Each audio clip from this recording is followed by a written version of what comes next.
I continue to get this question by so many creators, and it's really just, what should I be doing with YouTube Shorts? Should I be starting a new channel? Should I put it on my main channel? So I wanted to make this video to talk about some of those things while also bringing on a client of ours who I think is doing a really good job utilizing YouTube Shorts from a growth strategy all the way to transitioning his audience to view long form videos. So let's just start with a little background on YouTube Shorts. It was actually rolled out in India, which now thinking about it makes a lot of sense because TikTok was actually banned in India. So it was an interesting opportunity for YouTube to move into that space. So they were actually filling that void that TikTok left behind. And after huge success in India in March of 2021, YouTube actually rolled this out globally.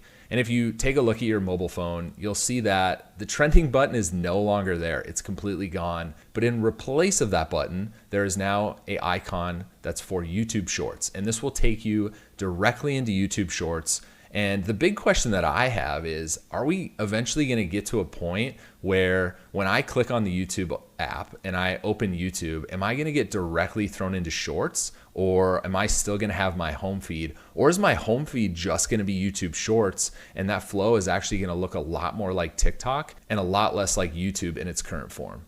The other big thing that creators kept asking is, why would we create YouTube Shorts? They don't monetize. How are we supposed to make money on this? And it was a good question. And YouTube actually came out a couple months ago and said that they were releasing a $100 million fund that creators could cash in that were making original shorts. Now, the one caveat is if you're just re-uploading other people's content, you aren't actually going to be able to cash in on that $100 million. But if you're making original shorts content, you're now able to get paid for posting YouTube Shorts. I wanted to talk to someone who, in my opinion, was really standing out producing YouTube Shorts. Dental Digest was someone that was actually just a native TikTok creator, and he found an opportunity to produce YouTube Shorts. And this is something that I think a lot of creators have transitioned over to, going from TikTok to creating an original channel on YouTube, just creating shorts. So I wanted to pull him in to do a quick interview on his pain points with YouTube Shorts, his growth strategy for YouTube Shorts, and what his overall strategy was and how he was going to pivot his audience from just consuming his 30-second videos now to consuming his 6, 7, 8-minute videos where he can actually monetize through AdSense. He can actually put a pre-roll and a mid-roll ad in those videos, because the question is, can I produce long-form videos and can I build a business on YouTube just starting from YouTube Shorts as the growth strategy? I was looking at your Social Blade before this interview, and it looked like right around early March. So you had started posting shorts, didn't really see any traction. And then in early March, you went from like 10,000 views a month to 100 million views a month. What was that like, just seeing that massive growth? It's so fun to experience those type of numbers. I'm so grateful for that experience. And it's honestly, anyone can have that type of opportunity with shorts now, because it's just so viral, and the algorithms are just pumping out videos to so many new people, and so it's a great time for new creators to come up to the works and start creating content. Yeah, I can't remember the last time we've had like a YouTube growth hack like this that has allowed someone like you to go from no views to 100 million views in the matter of days. Yeah, I don't think this has ever existed. And now one pain point I'm seeing with a lot of these channels blowing up on YouTube Shorts is, how do you make long form content? Because your fans, I think, is ingrained of watching short form videos. Is that something that you ever thought about? I know now this is one thing you and I've talked about in the past, is how do you create 8-10 minute videos that you can actually monetize? Yeah, so for me, it was kind of slightly easier for me because I started off with long format content. So very first videos, they did really well, and I was just surprised. I think the main explanation for why they're able to do so well is that link between the short and the long format. So for me, it's very simple in staying true to my core idea is it's just simply toothbrush reviews for now product reviews, but that revolve around dental ideas. If you look at my shorts and you look at my long format videos, you'll be like, oh, okay, it's just simply his short format videos, but just simply longer. So I think that makes the viewers more comfortable in accepting and watching a 4-minute video, an 8-minute video, and a 10-minute video, and so on, because it's slightly added with more elements to draw the viewer in and keep them engaged. Yeah, you said some interesting things there. As you were able to keep your shorts content and your long form content very similar in nature. I think that's one area where people are struggling, is they're growing an audience on, let's just say comedic videos or gaming videos, and then for their long form they're trying to do something completely different, where you've stayed in the lane of dental, right? Where I know that one video we talked about was like $1 toothbrush versus $400 toothbrush, and it was a long form video. It's in line with the content that your shorts are, in the same line of like toothpaste and toothbrushes and things like that. Is there any other advice besides like staying in the same lane on the short and the long form that you would have for creators as it really just relates to YouTube Shorts? Yeah, keeping the edits, like I said before, keeping the edits like very similar between the shorts and the long format video. And then for me, like I have the same background, so it's everything. I try to make the videos as familiar as possible between the two, so you feel comfortable. If you've watched like 30 or 40 of my shorts before, you feel comfortable watching one of my long format videos because it has that similar feel and vibe to it. Edits are cut the same, the background is cut the same, which helps with like retention and also viewership, and also to allow the viewer to be satisfied with the video at the end of the video. Well, you're on 330 million views last 30 days. Any predictions for where you're going to be end of the year?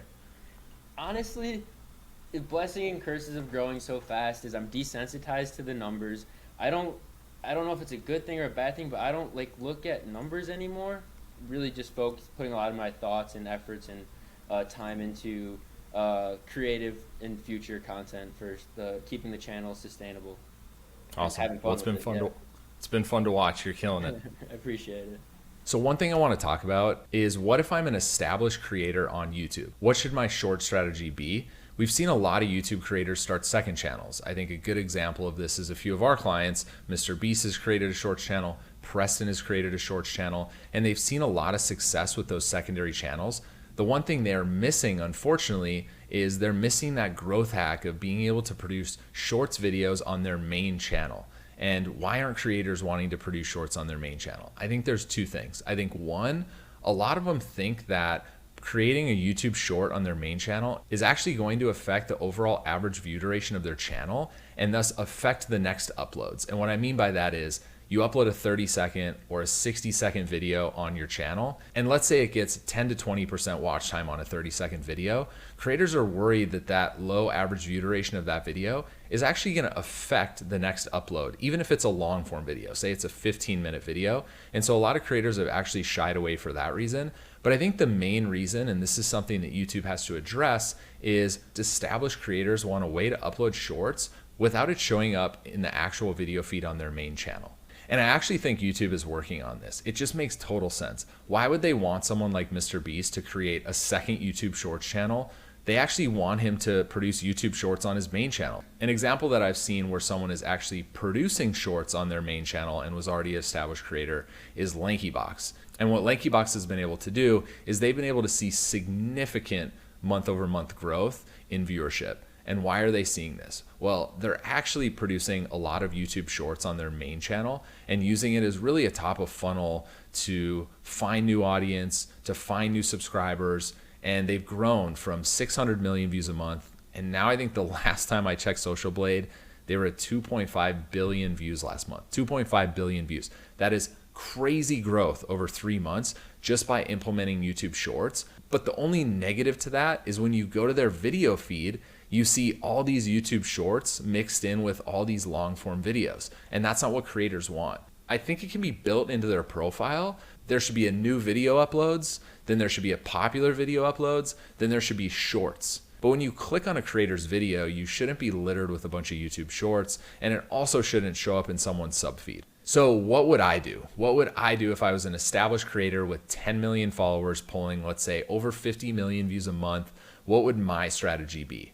And I think seeing the success of LankyBox and seeing their rapid rise in subscribers and viewership, I think I would experiment by posting shorts on my main channel. I think there's no harm at the current moment to produce a few shorts on your main channel, see how they perform, see if it's picking up a new audience. But the one thing you should be really weary of is, if you are picking up a new audience from YouTube Shorts, where are they coming from? Are they clicking on your other videos once they're subscribed to your channel? Those are the things that people need to be careful of, because the last thing you want to do is gain 5 million new subscribers and none of those subscribers end up clicking on your video when it hits sub boxes. That's not what anyone wants. That lowers your overall CTR on your channel. And now you have really what they call dead subscribers who are only interested in shorts videos and not your long form content. So I'd be very careful, but I would start to test this out because I do think it's a unique growth hack for established channels to continue to grow their audience base. And I do think YouTube is working on some kind of system where you're going to be able to upload shorts in the future and you're going to be able to categorize it and throw it directly into the shorts feed and it not show up in your sub box. So with that in mind, I think if I was an established creator, I would start producing shorts on my main channel. This is one thing that I've learned now working in the space for 6 to 7 years. If YouTube is internally pushing something and they're getting behind it, then as a creator, as a YouTube creator, you should really be focused on that specific thing. YouTube Stories is actually a good example of something internally that YouTube really pushed. They paid creators to make stories. They added a little subscribe icon in the bottom right. And for a long time, it was a unique growth hack. And a lot of creators saw tremendous subscriber growth just from utilizing YouTube Stories. And so I think the same thing is happening with YouTube Shorts right now. YouTube internally is really pushing shorts. So you really need to be thinking about, how do I utilize YouTube Shorts as a creator? Even if you ultimately decide, hey, I don't want this on my main channel, I don't think it makes sense, I do think you should at least create a second channel so people can at least see your YouTube Shorts content that you're creating and at least find your brand or find your channel through a secondary channel. And then hopefully that in turn leads them to your main channel. So hopefully this was helpful, guys. Feel free to put questions down below. I'm happy to answer some questions. Just remember, you should be using YouTube Shorts, implement a strategy, and good luck.